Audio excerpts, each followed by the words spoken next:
prophètes ont parlé, mais jamais comme Jésus. Les évangélistes ont parlé, mais jamais comme cet homme. Oh, les apôtres ont parlé, mais jamais comme cet homme. Les docteurs ont parlé, mais jamais comme cet homme. Nzambene mutu achelo yembo oyo. Ezate ke tokene ko luka, bato batekela ka bato banzembo. C'est la musique nzambe batekaka. Bato bele, musique nzambe batebele bazo somba. Asomi nzembo. Asombi nzembo. Ezengo inspiré te. Oh. Les pasteurs ont parlé, mais jamais comme cet homme, car toute la plénitude vit en lui. Plénitude nyonso ezakati na ye.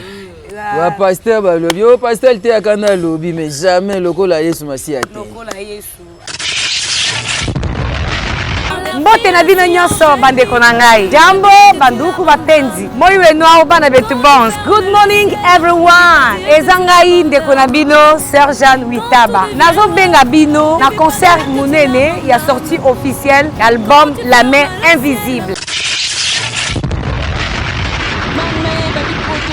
Koinda. Botuninga te bana poto site sikeye.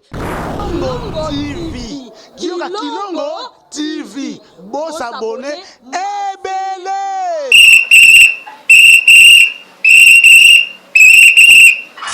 Kikaka leri nyosho. Kikaka mopepa sika. Tolima mopepa kalate. Mikolo solingi osabone obetika point. Kilongo TV. Kilongo TV. Bobeto be bokoto be na YouTube bobeto be Kilongo TV. Po Kilongo TV bokomona maijane. Wana bakata kate. Ngonga nyoso bokomona maijane na Kilongo TV. Wana nouveau-né kasi aza grand nani Kilongo TV. Oh Kilongo TV oh. Kilongo TV zene moko ebotami eza moke kasi avimba na kati. Kilongo TV bokomona makambo ya minene mpo yasa ka ba vie ko le kabatinyoso. Kilongo TV bijou bye.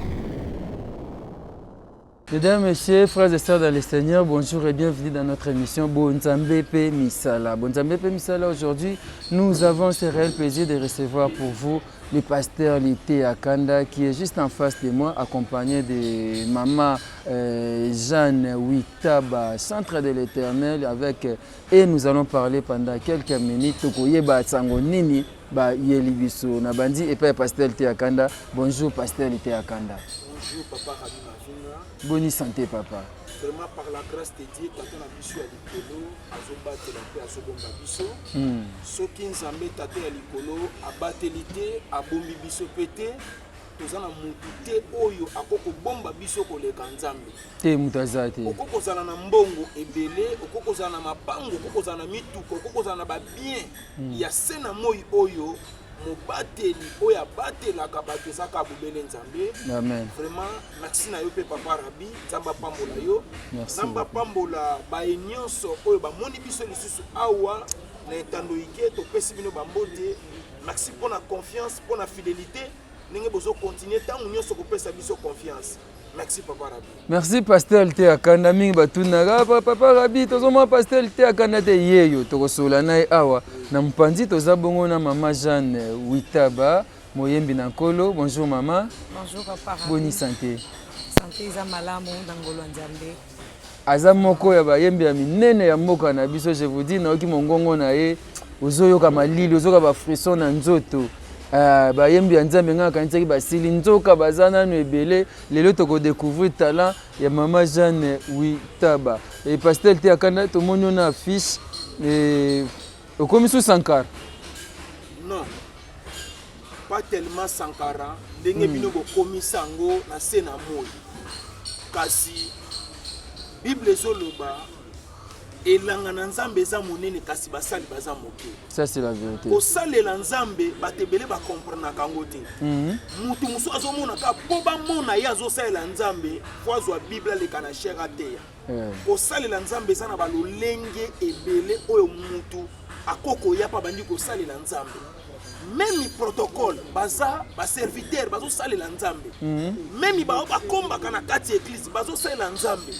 Même na ba o pe basala ka promotion pour na œuvre de Dieu ekende liboso. Et ça peut saler la bazo panza sangwa nzambe partout à travers le monde. Partout. OK.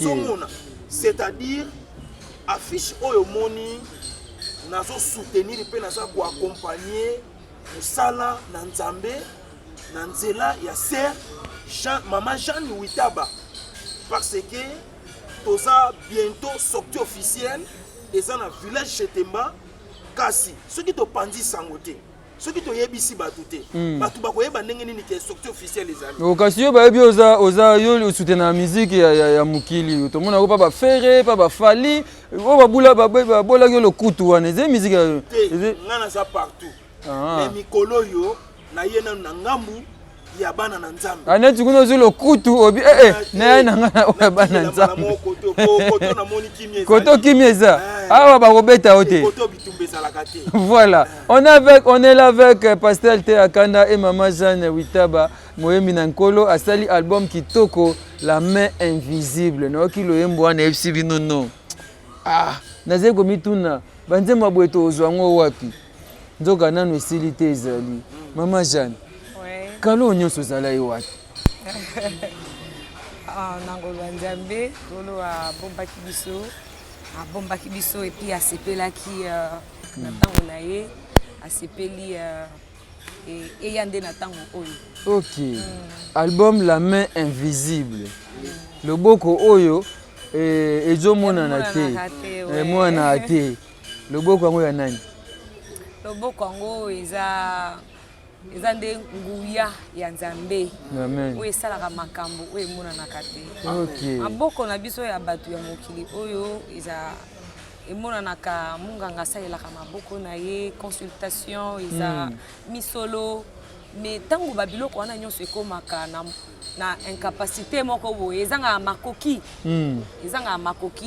nde nguya ya nzambe wana na olobela loboko emonanaka te wana eza nde nguya ya nzambe ekitaka edekante situation moni mwasi aboti balobaki abota na césarienne aboyi kobota na césarienne aboti na voix basse moto wana azalaki na munganga alobaki no akokufa po biso tokoka lisusu te omoni moto wana sa nini abiki omoni moto wana asekwi nani asekwisi ye nani asali ke mwana abotama na ndenge baminganga balobaki te donc ndenguya wana na ye kolobela Sœur Pengani Makoma mukona yambie na émission Sœur Pengani Makoma alobi ba docteur kuna na poto bapesi ye na date na heure okufa azoyi cancer ya makila eza témoignage munene il fallait kufa neti babi okufa le 1er janvier na 16h mais loboko nzambe ozo lobana esake ti lelo akufa na ete aza bon la main invisible oh là eza nguya ya nzambe oyo ezokoma bisika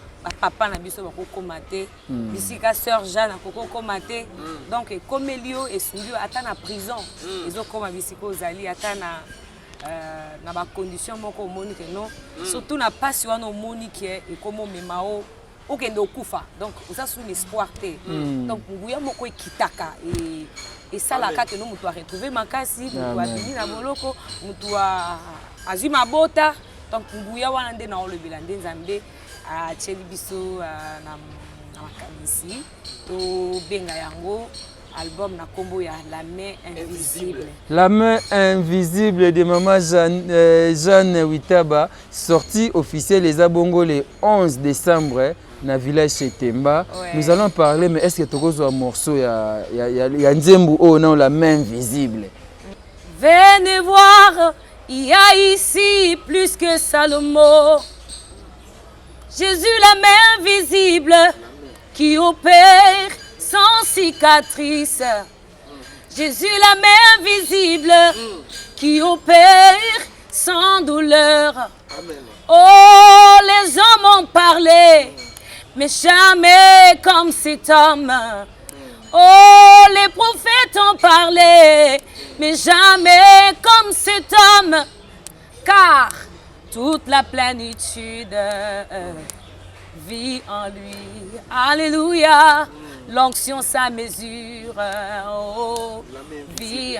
Oh, c'est qui cet homme à qui obéissent le vent et tempête, qui agita l'eau par des tempêtes et les vents. Oh, c'est qui cet homme à qui obéissent les sida et les cancers, les coronas, lui obéissent. Aïe, vétéran de Maboko. Le 11 décembre. C'est qui cet homme? Le 11 décembre. Tu as qu'à vivre yango. Bon. La main invisible. La main invisible. Parce que c'est là qu'on yoka parole de Dieu dans nzela ya loyembo. Ndeba memeli biso la main invisible. Wow. Le 11 décembre. Le 11 décembre. C'est ba chrétien nyonso. Ouais. Na ba ope baza ba chrétien te mukolanga ba okoma ba chrétien. Amen. Obi wapi? Na village Chetemba. Na village Chetemba. Le 11 décembre au tozala wana. Soko tunika wapi village Chetemba. Bamemi mbala moko. Biso pe ba chrétien tozala na poto kumisa nzambe. Eza place kaka ya ba pagano te. Toke tokumisi nzambe toyembi na mama Jeanne Witaba. Tokumisi nkolo la main visible, une très belle chanson. Na yoki okambala moko nobi o maloba kitoko boye. Obi c'est qui cet homme? Bampaka balobaka. Batu baloba. Mais kokani kaka. Et coquin a la main visible est haute. Donc, la main visible, ils a nyoka ya Moïse, ou emela ki ba nyoka ya Pharaon. Amen. Donc, maloba ya banoko, maloba ya batata mwasi, maloba ya banguna na biso, ekoki jamais koleka maloba ya nzambe na biso. On a bengi yango nyoka na Moïse, oui, mais là qui ba nyoka mosusu ya Pharaon. OK. Album kitoko, je vous dis, non, on a savouré banze mounio sauté, mais na sentir déjà et obi onction sans mesure. Sans mesure. Qui c'est amunga ngatomela keza na dose. So le qui c'est ba usali overdose le qui mais yango onction sans dose. Sans mesure. Donc onction zo sopana kaka. Maloba kitoko bozi yango wapi? Bozi yango nakati na makomi na nkolo ndenge tozokotangela yango nde toyembi makomi na nkolo totangi yango nkolo mpe ainspiré biso tointitulé album yango na kombo ya la main invisible. Pasteur te akanda oyebi ntango mama azoyemba soki na oyoka naomwasi bamessage mosusu ezobakisama bino batei mwasi akotanga makila la main visible na ocomprendre na oyeba te mama ndenge azoexplike yo atanke motei mpo yesu asimba ye te mais mwasi wana mtake mpo mwasi mtake kosimba yesu donc la main visible esimbi mpe mwasi akotanga makila na ye esili mbo ozomona papa c'est-à-dire la main invisible ozomona mama Jeanne Witaba tient na titre eza na misala ebele pe eza na bokangolami ebele nde yango wana na mokuse papa Rabi ngai nazaka koinvite bato nazaka koinvite bato bamokso ozoyoka okoyoka lisu mokolo wana ekozala lisusu terrible nde nazobengisa kaka peuple congolais peuple dédié toya biso nyonso tokutana le 11 décembre na ngonga ya 15h toya kokonsome nga nakoya 12h soki kaka kilte esili nayembala moko epui nakoya na micro na nga na bandi kosala deya bainterview nonso makambo olobi awa mosala nzambe eske eza kaka okende koteya kaka bandi kozala mabondi elanga eza monene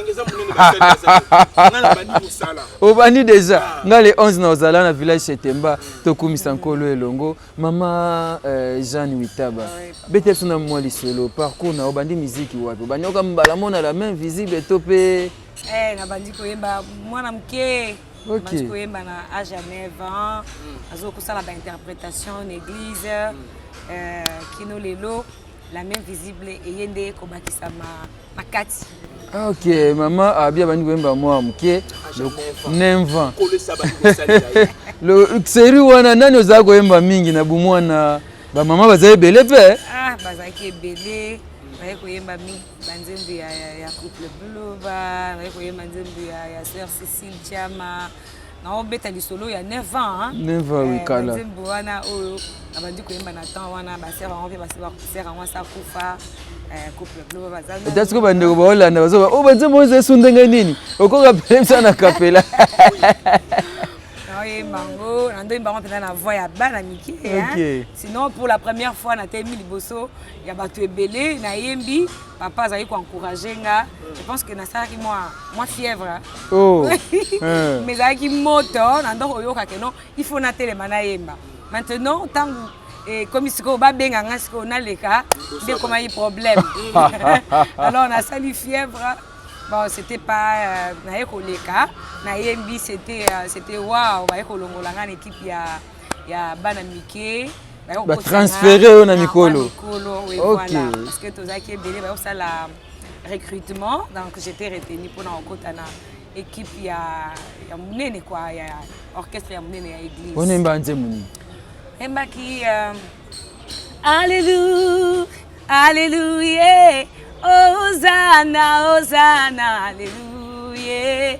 Hosanna, Hosanna, alléluia. Au ciel, les anges, au ciel, les anges t'adorent jour et nuit, mon Dieu, en disant, tu es saint, tu es saint, tu es saint, tu es saint. Tu es saint, tu es saint, tu es saint, tu es saint, oh. Problème eza po pasteur so mutane ba kitoko mona kimisaki appétit. Okomona kolia te. Non, très oza voix mo kitoko et koyoka jabu et ça va déjà et oza na orchestre mbimba to groupe d'accompagnement ka. Toza na équipe mobimba. Équipe d'accompagnement, Isali, et la combo ya Buisson Ardent. Jésus? Buisson Ardent. Buisson Ardent, voilà. Ok. On va profiter puis on a fait ça va beauté, puis c'est quand ça va zali ba Hollanda. Bango nde tokomona na Setemba mkolo wana. Na Setemba soki boye, omona bango nyonso baza wana. Donc baza au four au moulin na minute oyo. De préparatifs ezokenda déjà. Bozo na mabondeli na ba répétition nyonso bozo kenda. Voilà, nyonso tozo sangisa. Nyonso kaka poto tombola kombo ya Yesu Masia oyo ezali nguya oyo emonana kate la main visible la méthode et on a yopé yopo koti retraite na bango maman azamta désordre papa to koti déjà retraite c'est que changer hein changer makasi papa Rabi au prison changeaka bato hein natalité faut la bongwana. Oh. Tout ça déjà na kati ya retraite. Papa Rabi, c'est-à-dire no yembo tozo yemba ya la main visible oyo. Yo bozo yemba. Maman Jeanne. Maman Jeanne mutazo. Na Buisson Ardent. Kasi asali ko biso to yemba ga. Ah OK. OK, oui, vous avez raison. Vous allez comprendre, ils ont des nguya wana ekoteli na marque na ye. Comme ici. Ah d'accord. Ah c'est très bien. Nguya peso ke koti oyembi ngani na koma. Souka. C'est-à-dire papa Rabi na bataille ya retraite. Parce que nzambe ne mutu achelo yembo oyo. Ezate ke tokene ko luka bato batekelaka bato banzembo. C'est la musique nzambe batekaka. Bato bele musique nzambe bato bele bazosomba. Asomi nzembo. Asombi nzembo nzambe. Ezango inspiré te. Oh. Ozomona siko lokola nzamba inspiré. Toko tika bongo te faut to continuer ba retraite, to continuer ba prière, to continuer ba répétition pour bato bazozela biso. Mabote bele babika le 11. OK.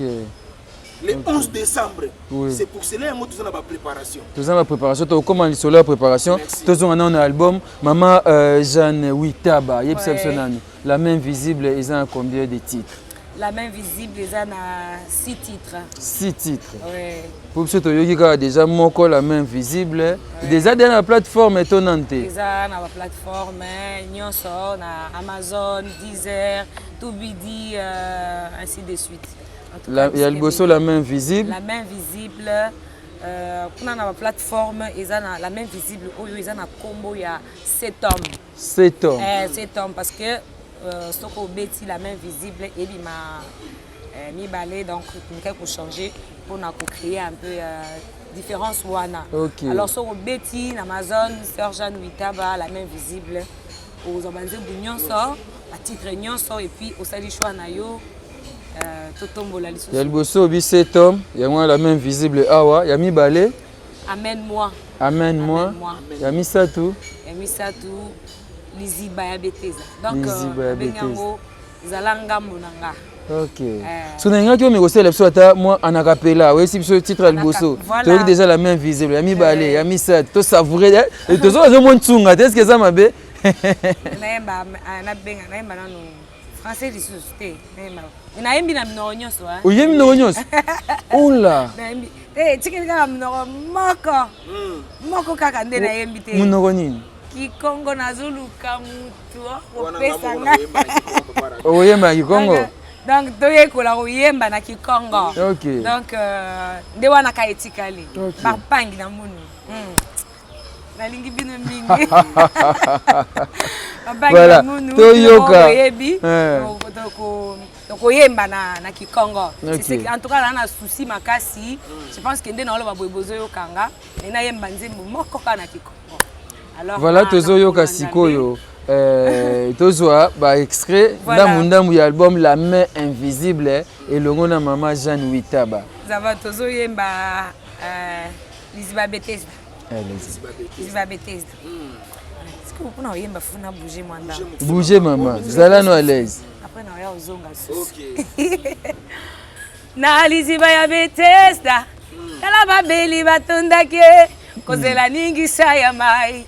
Kwete basimba lobiko mobeli mosusu avandaki bula na bula lobiko te nani ya bwaka ye na mai nani kwete ya simba lobiko oh mobali mosusu alekaki kombo na ye Yesu azeli ningisa ya maite alobi na ye telematambola kunika na Yesu na Liziba ndi azuwa kilobiko yango na lingi yo Yesu ozala na ngambo na ngaye koleka na Yesu na Liziba ndi azuwa kilobiko yango na lingi yo Yesu ozala na ngambo osala kер Yesu Yesu Yesu Yesu zala na ngambo na ngai Yesu Yesu Yesu zala na ngambo na oh makomi elobi na ngai na mapipi na Yesu na bikisami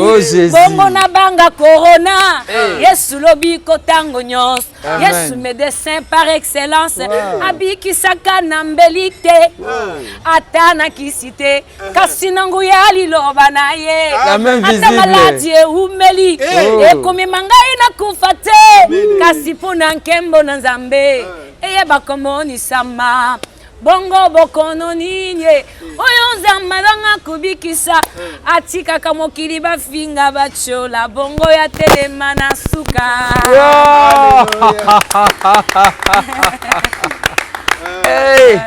sikoyo mpe lona sepe na nzembo ezo correspondre na titre mpe ya album parce que tokoma mona yango lelo moto asali titre Yesu munganga mais akomemba ne mpona madesu akomemba ne fumbwa est-ce que rapport ni eza entre titre et album na nzembo eza te parce que nayebi te so yo omonaka yango te vraiment papa na banzi yo moko oyoki ndenge nasali kere awa mvua yango mwa koko some mpona lokumu nkolo mpona beta kaka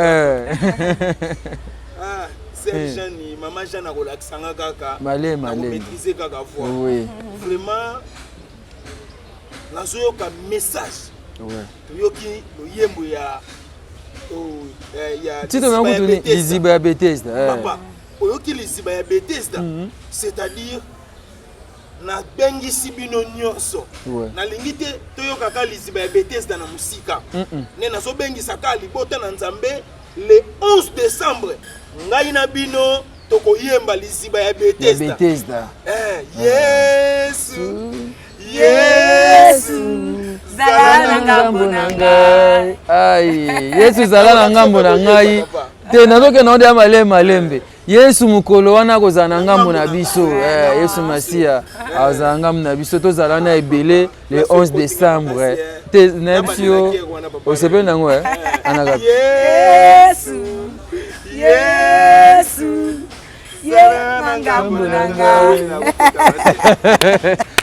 Ceux qui s'étonnent, à qui obéissent, le vent est tempête. Mbote na bino nyonso bandeko na ngai. Jambo banduku bapenzi. Moi wenu au bana betu bons. Good morning everyone. Ezangai ndeko na bino Sœur Jeanne Witaba. Nazo benga bino na concert munene ya sortie officielle l'album La Main Invisible. Tu enduis ma tête. Moluka Kiango tellement mingi. Voici l'opportunité. Le 11 décembre 2021 à 15h.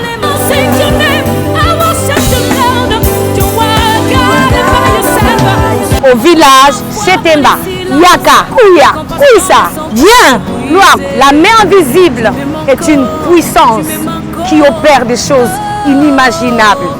Crois simplement en elle. Cordial bienvenue à tous.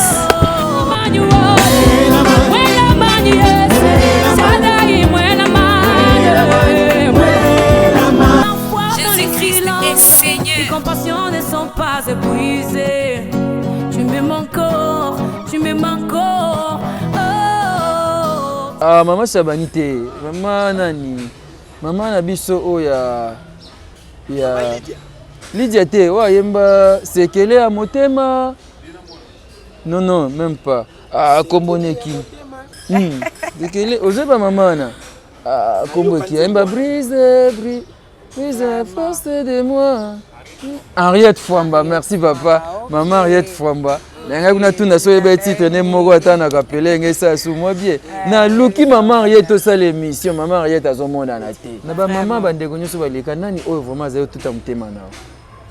Ba maman, baza ebele ndongo chukolo bawa. Na musique chrétienne za pas, c'est pas tangelo moko pasteur. Yoka. Tangaka moko ebima lokola na lingi ba mususu te na wana olingi na bango nyonso mais moko oyo ozoyoka yo ozoyoka mama ba frisson bango nyonso bazosala mosala malamu aopesa bango mbote bisika bazali totombola kaka mwana na bino leki na bino na ye po ensemble totombola kaka kombo ya Yesu Masia. Yesu Masia Nazareth yebisa biso na mokolo yango na Chetemba bainvité bazala. Pardon? Na Chetemba na sortie officielle album ba invité bazala ba mission. Ou bien sinani? Maman Dena. Dena mwana. Bazala wana maman Agnès. Maman Agnès tam sus beaucoup découvrir hier Karawana sur place. Mais na lingaka elingi bango sino linga on a bi basé belé so bila bando tanga yoko kutundo kotsinga ilo na muno te bon aba ko tanga ba comme ngaka ezala ba surprise ba invité za ba surprise voilà ezala ba surprise ka ba maman otangi ba papa ba ozate ba papa ba bazali avec belé na boy pe su ko tanga kombo e ko maka ba surprise su ko neti te akanda ayemba te ye oko yemba soki ayemba botele micro te oyo nga sepela na koyemba ne poani pona ni pona comprendre eza nde su na benga kwiti te donc nguya wana déjà côté lié ezoyembisa ye na ndenge anga na mona nde kwiti muto ezoyembisa ye obima kani okende prison obimi alokoli bango na miziki ya nzambe yazaka boye omone soki mata podium mosusu kuna na concert anayebi kutu makambo yango nzambe mpe alingaka nde koyoka nde ayokaka nde motema ya moto ezoyemba yango nga abi ye fo ayembaka bongo so alingi tosala tokorige wana toya nsima mais nzambe na biso oyo nabengi nguya wana amonaka te nde biso tomonaka donc motema nde ezoyemba wana nzambe azoyokela ye alors yo moto osala ba musique osala ba boye na boye nzambe aosepela peut-être nde na obeta musique wana naza ta wana te mais ye moto aoyembaka na voix na ye wana mabe na ndenge aoyembela nzambe aoyokela pourquoi parce que azotala motema na ye voilà.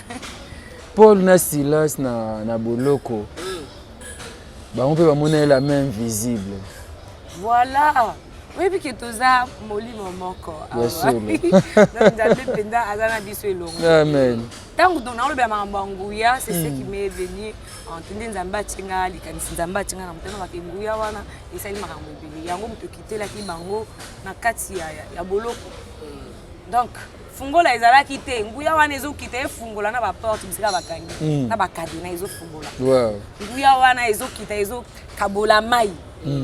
Donc makambo esale makate on a bengi yango méthode inhumée. Donc ya biso te batu dès tu mokola concert wana soki de to benga bandeko baya otika ya benga bango baya po ekitelaki ye faut kitela pe bandeko ba oya te ka ba mona maman Jeanne ba ya maman la sœur Jeanne te ba oya kaka po ba en tout cas nde posa nanga zate baya po bayoka belle mélodie bayoka kaka musique wana to bina te. Donc toya vraiment pour to tombola Nzambe na biso pour Bible lobi tango bozo tombola mwana na moto akotalisa bino de quoi azaka. Donc nguya wana kokita tango kuta mitema batu bien disposé pour bailler la maman Jean so bailler la maman Jean bazelo monter. Donc baya vraiment pour adorer Nzambe de ka to adorer to tombola ye mbala moko nguya wana e okite la biso parce que témoignage déjà ezali ya makambo esalemi muto yoki na musika yoki la même visible na musika quand ndongo lobi ke no yoki osepeli yoki ba fuston ba boy na boye est-ce que ezangai ezangate donc nguya wana ezana makoki okita mutu nya mutu dépendant ya ndenge mutu akomi disposer pona koya kwa adorer Nzambe na ye. Donc na oloba ke boye la maman Jeanne te. Côté Souka Lobi, les hommes ont parlé. Voilà. Les hommes ont parlé, mais jamais comme cet homme. Les prophètes ont parlé, mais jamais comme Jésus. Les évangélistes ont parlé, mais jamais comme cet homme. Oh, les apôtres ont parlé, mais jamais comme cet homme. Les docteurs ont parlé, mais jamais comme cet homme. Les pasteurs ont parlé, mais jamais comme cet homme. Car toute la plénitude vit en lui. Nzambe wana walobaka mitema ya batu ezopasuka. Plénitude nyonso ezakati na ye. Wa pasteur balobi o pasteur te akana lobi mais jamais lokola Yesu Masia te. Lokola Yesu azate. Donc na profiter pena le ba mutu nyonso azo banga na minute oyo. Aza ko désespérer oh non kwa lobaki. Ba problème était oh na famille na biso balobaki boye. Ko banga ko te lo moko te. Donc maloba ya Nzambe. Maloba ya Nzambe ezo bongola na bengi yango serpent nyoka ya Moïse. Donc emela mela yango et comme sa malédiction wana sans cause. Donc okokobika tu n'as pas le temps ya ko perdre espoir ya ko loba ko tia matoyi na o batu balobi te sala ka Nzambe confiance la main invisible oyo Nzamba tie biso likanisi wana po Nzambe na biso amona na raté loboko wana e komelo bisiko ozali ata na prison. Ata na prison, ata na hôpital bisiko ozali. Nga za na ba témoignage ebele na Bruxelles, na Gabon, na boye. Kaka na loyembo apamba. Ozomona na loyembo apamba qui veut dire nguya ezali. Maman nzembo kitoko message kitoko. Lelo ba producteur baza susute, musique na yose komi na mwa kokoso ebele, message ya kitoko boye.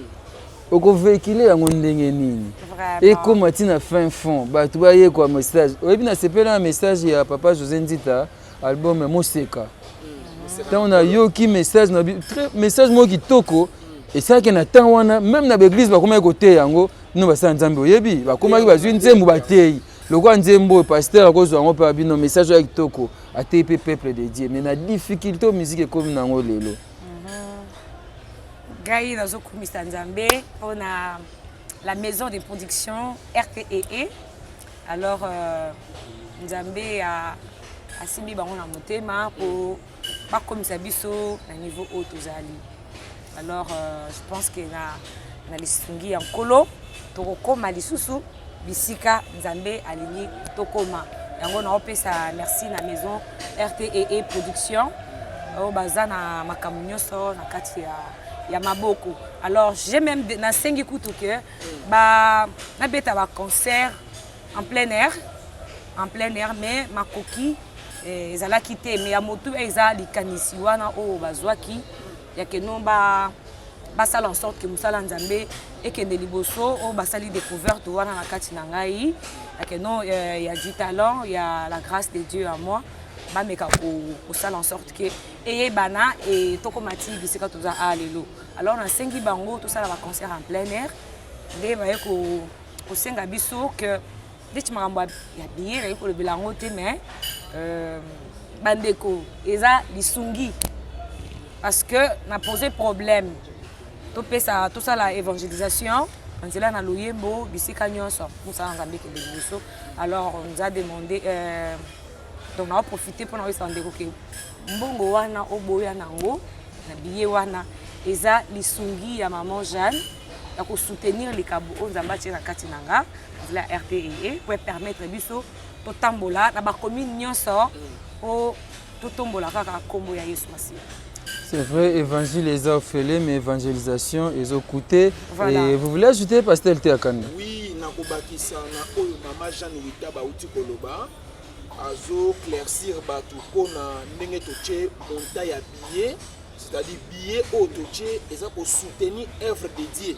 Et puis eza pe kaka concert moko pe kaka tokobeta o ba ko contribuer na monta o ya billet parce que contribution o ne yango ezo permettre que siko ba concert nyonso na ville ya Kinshasa to livrer yango ofele bandeko baya koyoka liloba nzambe na nzela ya loyembo. C'est pour cela na ninga kina mekalisu ko beta lisu sete ko na likambo yango contribution o boko memela biso na village Chetemba nde yango nde eza ko soutenir maloba tope message oyo nzambe atie na kati ya mama Jeanne Witaba nde yango ane komema biso na ba terrain ebele ya ville ya Kinshasa tokoya na Changu tokoya na Mwamba tokoya na Funa tokobeta presque na ba district na yo to mama Jeanne mutakobeta mais ngana bezalaga wana na atala ne musanza mizokende wana masipe na podium o telemelanga pona oh comment t'appelles na podium ba kitisi yoti hein kuna pa mama Jeanne bakobwaka ngai bakobwaka hotel makanisi ezaki na babwaka ngai eh po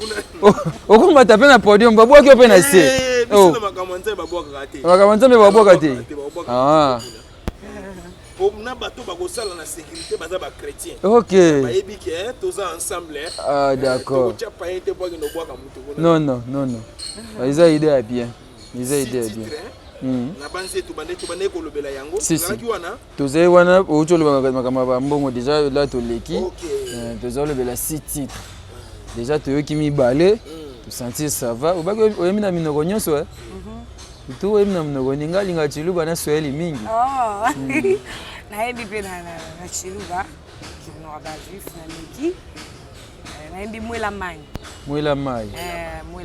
Yesu mwela mai donc Yesu mopakolani Yesu achami mafuta po akangola biso na bapasi na biso nyonso na mitungisi toza nango eloba kaka Dieu est capable. OK tozwa oya swahili ya chiluba akapela tozo ya chiluba bana betu amuka sai tozo pe swahili mwela manyi mwela manyi wanyi mwela manyi Yesu Shaddai mwela manyi mwe owakuzula Yesu mwela manyi Shaddai mwela manyi yepowa mwela manyi mwe omondo pya bantu mwela manyi Shaddai mwela manyi watijila mwela manyi mwe o jitukuji kwabu Yesu akapwe namoni ana posa ubina les 11 ozo posa mona lokete na ngai obeta papa na émission zoko bina te bona Chetemba ko bina émission aiza podium ité ngama kamnyo selekelaka na podium les 11 tobengisi bana na Nzambe tobengisi famille chrétienne baeba langwa loyembo ya musique chrétienne le 11 décembre na village Chetemba moko tazanga po ngamoko na kozala wana yo le bako ya erni papa na ya 12h na 10h yo koma vanga 10h na koma vanga obo ke kilt te totala o ba ina kilt apo ye kilt na nganyos na osela ngaka kuna kaka bo zape lisumu te merci nda lisumu te nepsio na yoki mwa maloba eza ya nzembo oyo ça va déjà apparemment banzembo nyonso ezokeka na logique ya titre ya album alors nalobaki ke eza nde nguya nde nzambe atie biso likanisi so oyoki eza kala eloko moko nde oyokeli wana eza nguya eza makoki oyo ekoki osala eloko na bomo ya moto donc mais banzembo kitoko je vous dis nga moko naosenti naosepela nango déjà de jour wana oya na bina na nga nakumisa nkolo ekosala bien makasi mais mama setemba na emeli bamusicien ebele mingi babeti baconcert kuna baimage emonani te basali bampiaka ozobanga te concert mbala mona setemba mwana na nzambe abangaka te mwana na nzambe abangaka te nzambe ayebisinga ke obanga te ata na kati ya la vallée de l'ombre de la mort naobanga te je ne crains aucun mal mpo moto asimbi nga aza mwana na moto te aza papa na nga te aza mama na nga te aza nde nguya babillet ezotekama wapi tozwa babillet wapi namoni bokomi $15 $25 mpona baplace vip tokozwa ngo nabengaki yango soutien na maman jeune vraiment bokozwa bapoint de vente eza na restaurant elle et moi na Beauvent na Lingwala ka wana voilà na Lingwala alors na village Chetemba Zawana pe na Apik TV et en face il y a Inerbe babillet Ezawana et puis ezotekama déjà déjà alors ils a vraiment déjà na évité ce qui est Cécilie mais eza nanu faut kobenga na numéro ongana na sombi te kasi na opesa numéro ya téléphone pour kobenga pour na minute ongana évité ce qui est Cécilie na bobenga na numéro 081 820 18 49 na obandela 081 820 18 49 soko bengi oza vraiment ba précision ya makambo ya billet wana bandeko oza ya yango oyo oza mikili ya poto na décembre oza na Kinshasa tala rendez-vous yango oyo akumisa nkolo elongo na biso na concert ya mama Jeanne Witaba le 11 décembre na village Chetemba déjà parti à 15h toza wana tokumisa nkolo ayiba invité bakozala ebele oui papa bato batungisinga mingi balobi bongo biso toza na poto awa tokozwa chance ya koyeya te bon place boko koyokela banzembo bino bato botalaka na YouTube beta Jeanne Witaba officiel de banzembo nyonso mama Jeanne azoyemba awa eza wana na kati ya okoki pe ko s'abonner na Jeanne Witaba officiel o profiter pe oyoki banzembo ya titre la main visible eza wana ti ozoya concert le 11 oyebi déjà ba titre nyonso maîtriser pe yango OK vraiment to s'abonner pe to consommer banzembo ya mama Jeanne Witaba eza kitoko je pense que édifier biso pe ko renforcer les sous kondima na biso parce que na yoki quelques chants na sibino eza kitoko makasi et mama Jeanne na l'église pe ba billet zotekama oui na bosana ki yango pe ba point de vente eza na ba assemblée des saints nyonso ya bisika nyonso ba commune nyonso okuta pe ba billet wana mwana assemblée des saints erango yango oyo papa yoza na assemblée des saints na koma na assemblée des saints okomi na assemblée des saints nde na koma na assemblée des saints kasi na yebisa pe bana assemblée loba na ngai papa assemblée des saints linginga makasi ambo omonte na ye munene oui bana na nzambe ba kristo nyonso ba chrétien ya assemblée des saints ba billet ya sortie officielle oyo tozo préparer na village Chetemba ya mama na biso Jeanne Witaba ezotekama na ba assemblée des saints nyonso soko kotika na kati église assemblée des saints eza lo sambelaka na assemblée des saints te soko yebi kaka église ya assemblée des saints eza pene na bino kota na kati tuna na ningi na somba billet ya concert ya sortie officielle ya Sœur Jeanne Witaba OK na lobi yango mabe te olobi bien mais yo oza na assemblée des saints okomi na assemblée des saints bayambi o bien et puis oza na podium papa tikali kama podium Depuis qu'on a assemblé des saints, bazo bois kaeli susute, ezo qui est très bien. Toza maman Jeanne mais nazo ka posa na tuna liti akana ba makambo wana, nazo batezo ina tuna te.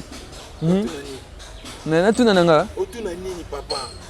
Question na makambo album. Soki obina tuna nini? Eke na mituneli. O wana déjà na tuniti.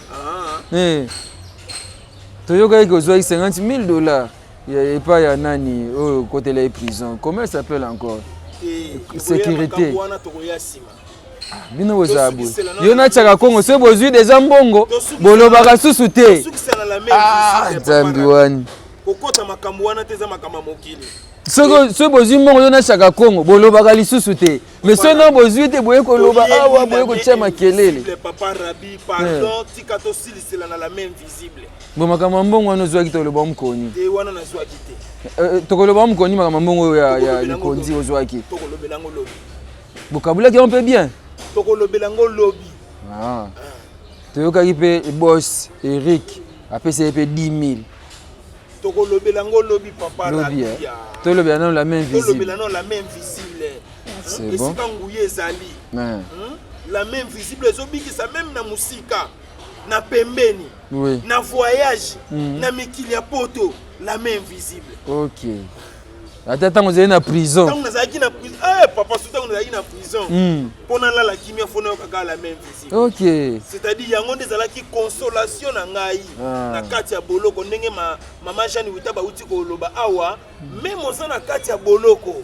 La main invisible à quoi assister. Mais tant vous êtes en boloko, bigno remercier les journalistes, les comédiens d'ambu. Ba mission ku noko tangaki bango te tangaki Yuri grand frère na o boxer za na poto ye pas soutenir grand frère no Yuri Kalenga otangi bemba pasteur otangaki bango te natangaki ba pasteur pe soutenaki bango dans l'ensemble ningi ba soutenaki ngai oh what natangaki olandaka te foto olandaka te natangaki pasteur Emmanuel Ntumba, apôtre Emmanuel Ntumba, il n'est pas soutenu. Il a Tina Kacho. Oh, l'église ni. Assemblée des saints. Assemblée des saints. Pasteur Emmanuel. Ok. Ok. Ouais, ma belle now. Mon pasteur a limité. Oh, a limité. Autant que on peut te. Il a limité à ta moko. Bon. Pas soutenu qui na le sambo na musika. Bon Denis laisse. Il y a des gens qui il n'est pas soutenu qui ngai. Ok. Merci. Mais à ce pays-là qui a bien ta commis ko pasteur ba warrior poyo ba kanga kiyo. Natiki makambo wana papa Rabi. Komemanga lisusu na bavu mupepe wana te. Ngai na ye ko salela nzambe ya solo. Na ye ko soutenir album La Main Invisible. Tika ngai na vi wana komemanga lisusu na mulongo wana te. Ok. Bosagana kota boloko ete ya yo. La main visible ena boloko ebimisi mutu. Allez, azwi mbongo oboye ba wario alingi ne su makambo wana te. Boko ko papolo ko bando sandeni. Na ko papolo tiki. Natiki nyonso na landi la main invisible. Koto lokwa na bikisami na tikali na ngai yawa. Pasteur Diantoto asali musala Emmanuel pasteur apôtre Emmanuel Ntumba. Apôtre Emmanuel Ntumba Diantoto. Na kingasani. Assemblée des saints. Ok. Ban assemblée des saints na pesi nombote partout à travers le monde. Assemblée des saints na ebisio tel album na biso yango to consommer yango. Total samukilke to zaka ibele. Eza message ya kitoko. Eza pour assemblée des saints de mutu nyonso. Consommer yoka banzembo eza au sepana yango. Docteur Kalo na assemblée des saints. Yebe papa na biso na pesi bambote. Nenge to uti koloba assemblée des saints mobimba. To pesi na Afrique du Sud. Na ya poto. Oyebi ke la main visible oyo eko kende pe ko beta pe na Afrique du Sud. Na Afrique du Sud. To ko tambola mokili mobimba. RTE production. RTE production nenge bazo produire nzamba pambola bino RTE production. Nzamba pambola bino mobimba. Bino nyonso nzamba pambola bino ndenge bondimi ko soutenir maman Jeanne Witaba nzamba mona bino. Nde to ko tambola ba ville Kinshasa, to ko tambola ville Kinshasa mobimba. Toko tambola tina ba province tina Kisangani toko kende tina Kananga na Lubumbashi toko kende po bana na nzambe ba yoka la main invisible ba vivre ngo pe a live Nanzela ya sœur maman na biso Jeanne Witaba. Ok, très bon message. On me fait signe que nous devons citer maman Jeanne Witaba. N'importe soit beaucoup permettre de toyo kaso ata mwanzembu moko poto citer parce que toyo kata nzembu moko ça se souvient les ana kati à la main invisible.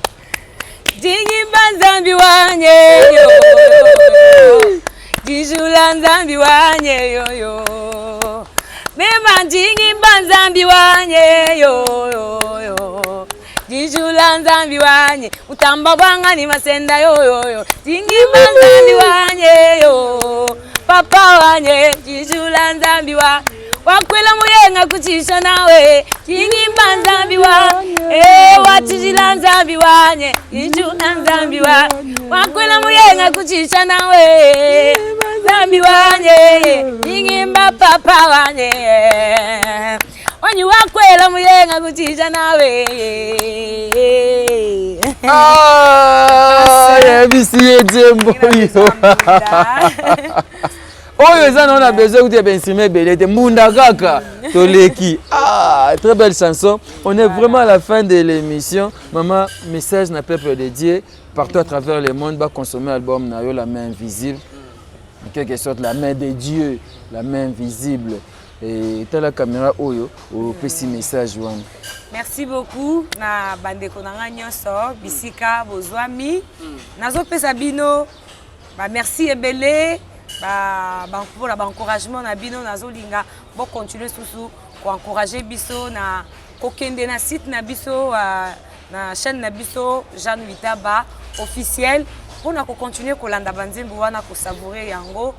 Je pense que nzambe na biso ako zangate ko pambola bino basantu nyonso bisika bozwami na pesi bino mbote na kombo na Yesu na oloba na basali na nzambe nyonso bisika bozwami mokili mobimba mwana na bino Yeyo Jeanne Witaba l'album La main invisible naza na besoin ya ba soutien na bino sur tous les plans na osenga na je m'adresse au père na ba papa oyebi pasi ya musala oyo na besoin na ya soutien na bino. Je pense que elongo na ko na yebi ke nzambe ayokela bino mingi alors ceux qui boyebi si atali loba moko pour na sœur Jeanne Witaba.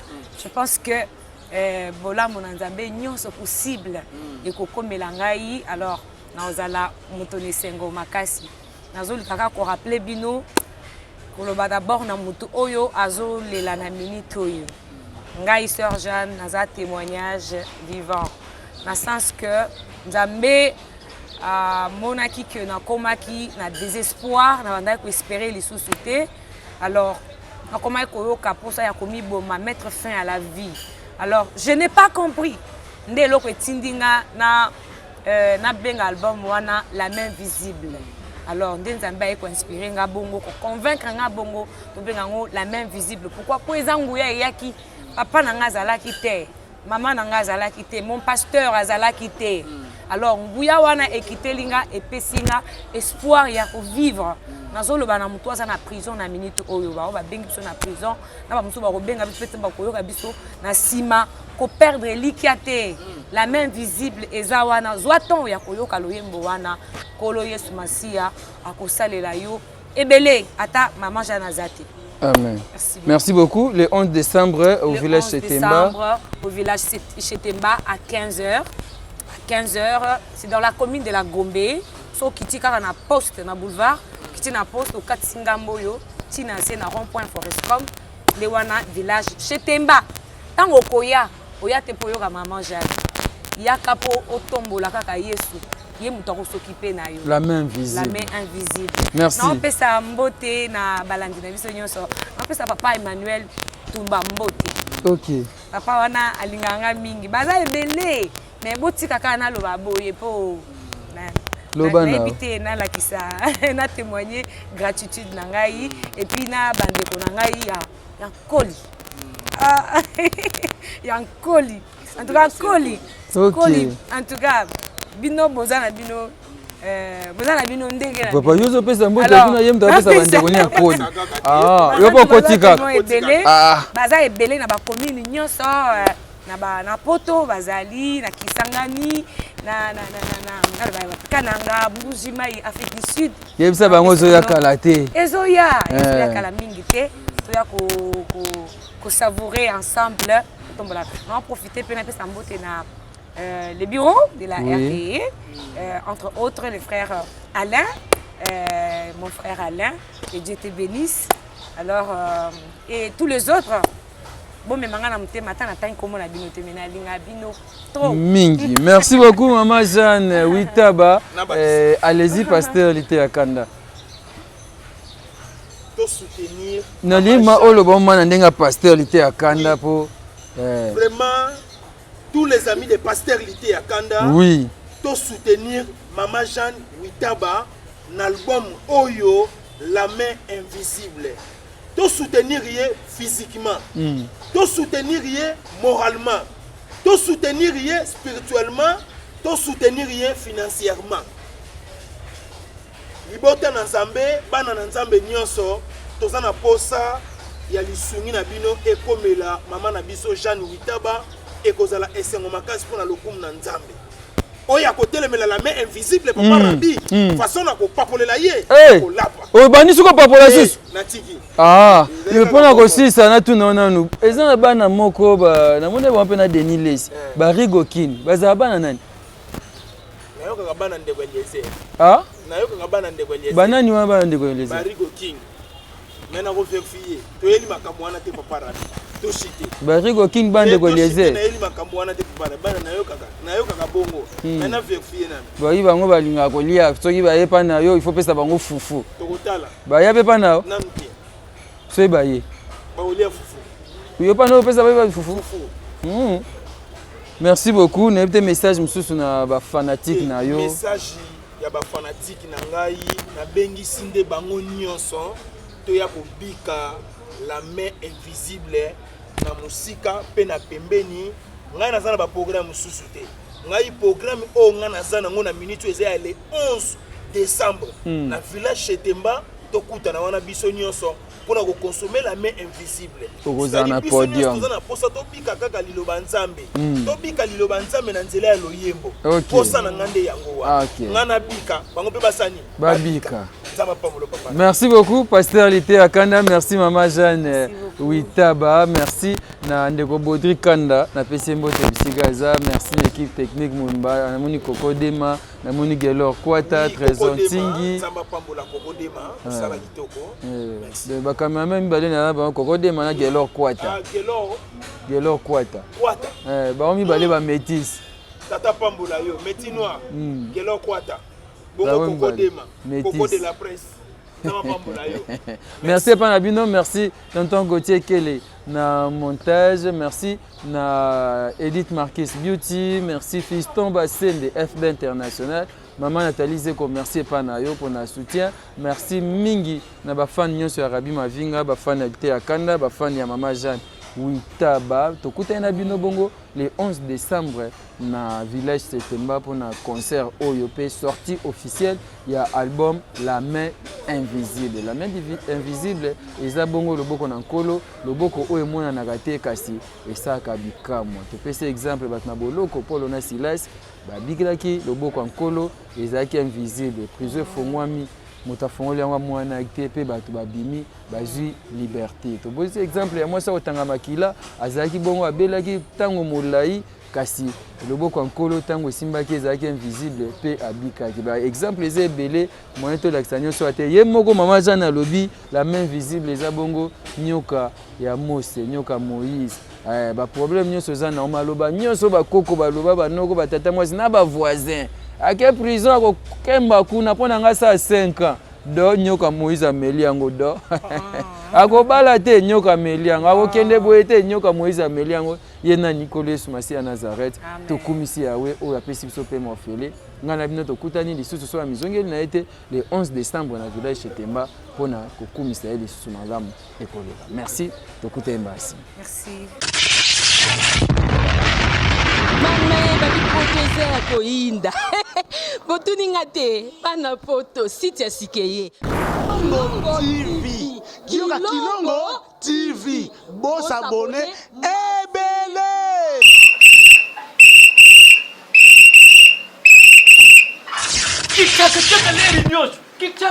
Mopepa sika tolima mopepa kalate mikolo solingi osabone obetika point. Kilongo TV bobeto be bokoto be na YouTube bobeto be Kilongo TV po Kilongo TV bokomona maijane wana bakataka te ngonga nyoso bokomona maijane na Kilongo TV wana nouveau-né kasi aza grand nani Kilongo TV oh Kilongo TV oh Kilongo TV sene moko ebotami eza moke kasi avimba na kati Kilongo TV bokomona makambo ya minene mpo yasa ka ba vie ko le kabat nyoso Kilongo TV bijou bye.